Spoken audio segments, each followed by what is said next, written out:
So I tell you what, at this point in the show, what we want to do is kind of summarize some of the things that we've talked about.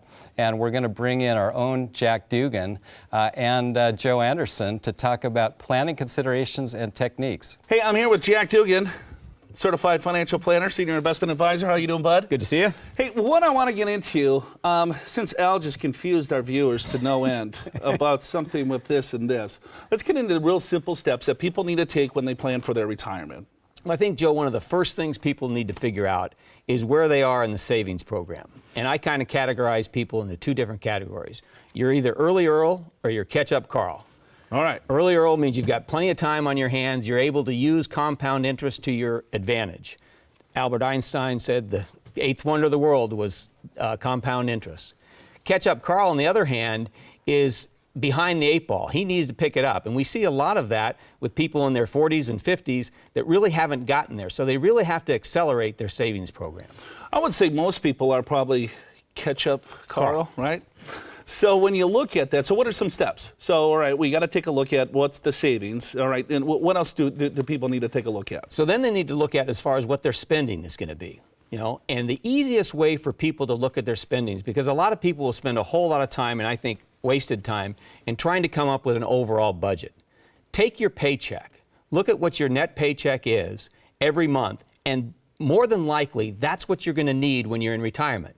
There may be some exceptions in there. Maybe you're putting kids through school or something like that, that you won't have that expense once you get into retirement. But generally speaking, whatever I'm making today is probably what I'm going to need in retirement. So we're taking a look at savings. So, all right, where are we at in that game? You have to take a look at what you're spending. Correct. What else should we look at? Then you want to look at is where are my savings? Okay, because taxes, like Al just mentioned, is a huge component of this. And if I have all of my savings into my 401k or my IRAs, I'm going to end up with that huge tax problem. So I want to start spreading it out so I can control my income once I'm in retirement. I want to have money, hopefully in a Roth. I want to also have some non-qualified money so I can control my income when I'm pulling money out of those pools to keep the tax brackets as reasonable as possible. So basically, you want to have a good idea of where your assets are held. Absolutely. Right, because I think one of the mistakes is that, all right, well, hey, maybe I'm a really good saver, but if I'm saving all in one particular area from a tax perspective, I could be hurt on the way out because all of those assets are taxed at the highest of rates. Correct. Absolutely. So here's some, let's take a look at some techniques. Okay. So, right, we're looking, hey, we got to take a look at some inventory. What are we saving? What are we spending? What are the assets and what are the goals? But when you look at some techniques, delaying Social Security, Jack, what do you think about that? Huge deal. As we all know, once full retirement age for most of us in the baby boomer generation is 66 years old. Okay, it gets up to 67 as you're younger.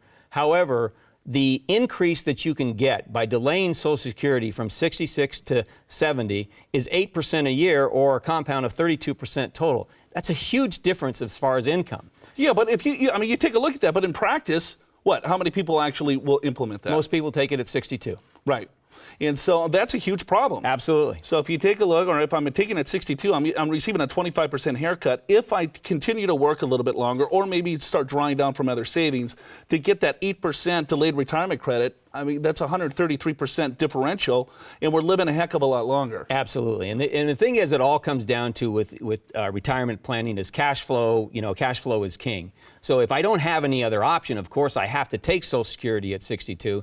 But if you can do anything you can do to delay that, you're getting a huge return on that investment. So there's also this 4% rule. Right? Yeah. Talk a little bit about that. Okay, 4% rule, what that means is, and you mentioned it earlier in the show, is the drawdown percentage that is supposedly considered a safe drawdown withdrawal. In other words, if I can take 4% of my total assets and draw them down, there's a good likelihood that I will not run out of money in my lifetime.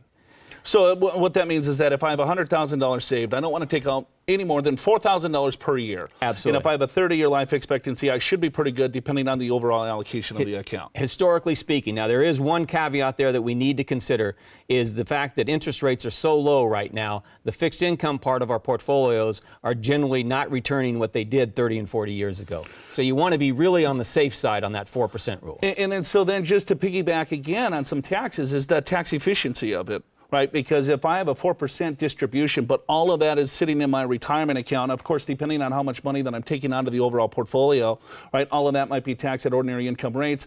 That will potentially boost up that distribution rate where, hey, again, I might be potentially running out of money. Absolutely. So you want to look at your saving strategies. You want to take a look at delaying Social Security.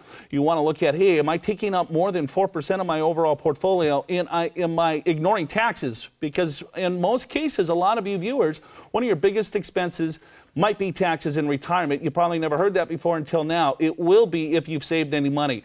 Jack, thanks so much. But hey, where can people find you? Definitely. Go to purefinancial.com, Your Money, Your Wealth, and great information on that website. Wealth of knowledge right here. How about gentleman's choice? No? It just tastes expensive. It just tastes expensive. Yeah. Good one. Good All seeing right. you.